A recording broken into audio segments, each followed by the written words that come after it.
Les Vosges du Nord. Mercredi 26 avril. L'homme, à mes côtés, dans la ficelle matinale, lit le volatile, avec gourmandise. Je me précipiterai au kiosque de la Pardieu pour me le procurer. C'est bien le moins après ce premier tour de la présidentielle 2017. À sa lecture, je fais vite mon miel du tweet de Renaud Muselier. La droite remercie vivement François Fillon de nous avoir coulés. Il est vrai que l'homme, un répulsif puissant, intrigue. Quel talent! Le TGV se hâte vers Strasbourg sous un ciel maussade. La neige, rencontrée sur les terres du territoire de Belfort, pourrait refroidir mes ardeurs si un soleil intérieur, certes un peu inquiet, ne brillait sur mes rêves. Je traverse la France du quart nord-est. Diable, qu'il est grand ce territoire, et quel incroyable manque d'humilité que d'imaginer le traverser en cheminant. Choc thermique, chuchote une voix à la descente du train. À coup sûr, pas moins de 15 degrés d'écart entre Olmuccio, d'où je viens, et Lauterbourg, où je vais. Quelle radicale rupture dans les expériences de ces derniers jours. Naguère, la procession nocturne derrière l'enchaîné, ou Catenaccio, à Sainte-Lucie de Talanne dans l'Altaroc, aujourd'hui l'ambiance de chez Yvonne, rue des Sangliers à Strasbourg, une Weinstube de 1873 avec ses boiseries, ses banquettes intimes, son parquet ciré au parfum délicat où, à l'époque, devant un verre de vin blanc et surtout pas de bière, on y parlait français pour narguer l'occupant allemand et faire de la résistance. La carte de belle allure précise « Nos légumes de saison sont cultivés par Marthe Keren à Fessenheim-le-Bas.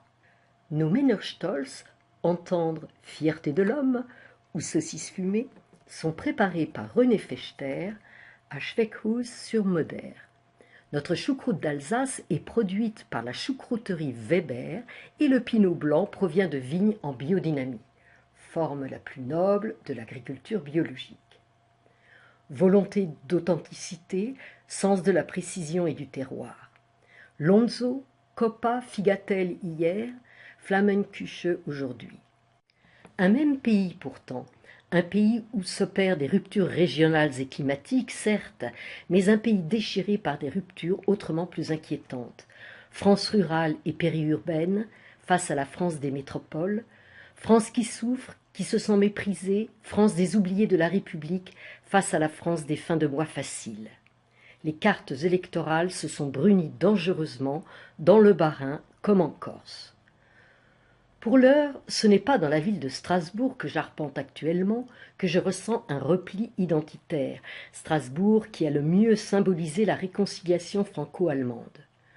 Je me nourris d'histoire à l'aide d'un audioguide qui, l'air de rien, me fait parcourir une douzaine de kilomètres, sac au dos, à travers la petite France, dont j'apprends que le nom provient des soldats du roi de France qui avaient contracté la syphilis dans le royaume de Naples, maladie appelée mal français ou petite française, et que le soldat français nommait eux-mêmes mal de Naples.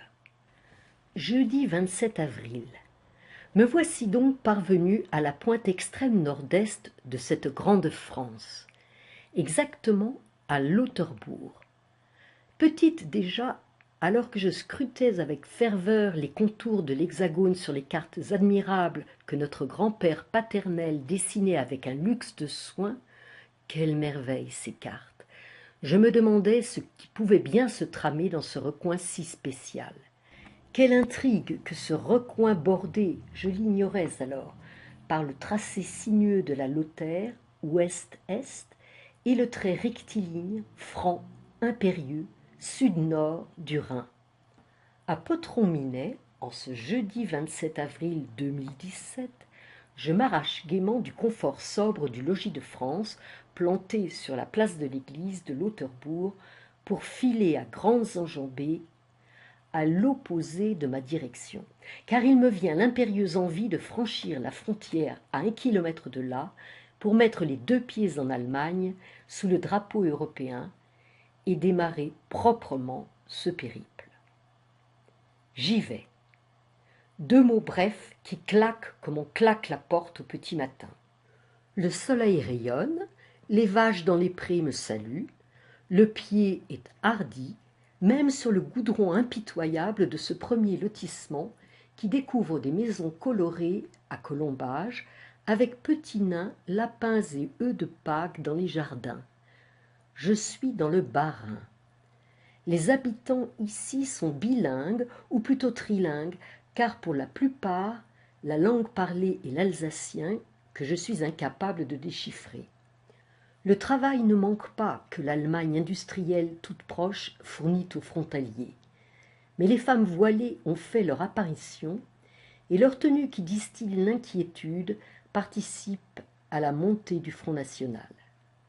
J'évacue ces pensées déplaisantes pour entrer avec intensité dans le vif du sujet et suivre le chemin charmant sur un étroit talus de terre qui s'enfonce en tortillant dans la forêt protégée par l'Europe pour son riche biotope, classé Natura 2000. La Lozère, qui marque la frontière et dont l'origine viendrait du mot allemand laut, c'est-à-dire limpide, est un des rares cours d'eau entièrement naturels, libres d'artificialisation, dont on laisse donc les méandres évoluer au gré de l'érosion de ses berges. Cette érosion est due aux embâcles, ces amas de branches mortes, de troncs et autres matériaux naturels qui offrent des refuges à la faune aquatique. Mais pourquoi ce cheminement sur un talus ? En fait, je vais suivre toute la journée, pendant près de 30 kilomètres, les lignes défensives construites sous Louis XIV vers 1700 pour arrêter l'ennemi venu du nord. La France faisait alors face aux Anglais et aux Autrichiens pendant la guerre de succession au trône d'Espagne. Une levée de terre, précédée par un fossé, permettait d'inonder la vallée de la Lozère, un dispositif que renforçaient des digues et une cinquantaine de fortins ou redoutes, dont il ne reste que les emplacements. Les inondations successives, l'omniprésence de l'eau avec les zones humides, les marais, les prairies humides qui abritent l'azuré des palus, un petit papillon menacé, et bien sûr aussi la ripisylve, font de ces milieux naturels des lieux de grande biodiversité qu'il est impératif de restaurer et de sauvegarder. Des passes à poissons permettent aux nombreuses espèces locales, dont des spécimens rares comme le saumon ou la lotte, de franchir les obstacles que constituent les moulins et de rejoindre leurs frayères. La chance est avec moi. Je surprends un castor qui nage à l'ombre de la berge et s'inquiète brutalement de ma présence. Des chevreuils à 4 reprises, des jeunes ou des femelles, car je ne vois pas les bois, et un petit écureuil roux qui disparaît avec agilité, tel Puck dans le songe d'une nuit d'été. Je ne verrai pas le blaireau qui partage curieusement son terrier avec le renard, ni le lucane cerf-volant aux incroyables pinces des mandibules qui permettent aux mâles de se battre entre eux, mais j'ai la chance d'observer la rare et belle osmonde royale, une fougère protégée elle aussi, car menacée de disparition, et surtout, j'ai la chance de marcher à côté de tapis de muguets en fleurs. Que de joie pour ce premier jour!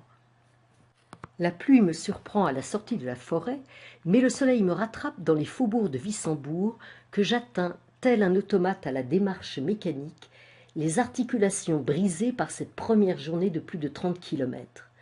Ne vous le cachez pas, ma petite dame, vous êtes fracassée. Seule excuse, pas d'hébergement entre Lauterbourg et Wissembourg. Je tente de grimper sans grimacer les quelques marches qui me conduisent à ma chambrette d'hôte chez Solange Schneider, qui m'accueille avec gentillesse. Douche brûlante, pieds objet de tous mes soins, et hop, sous la couette. Quelques instants seulement, car je veux profiter de la ville sous la lumière du soir. Ville brave, détruite et tyrannisée à plusieurs reprises, qui a fait partie pendant plus de 3 siècles de la Décapole, cette alliance de 10 villes libres d'empire, alsaciennes, au sein du Saint-Empire romain germanique. Je repère un restaurant où un roulé de porc, façon Alsace, contribue à vider mes ampoules et regonfler mes muscles.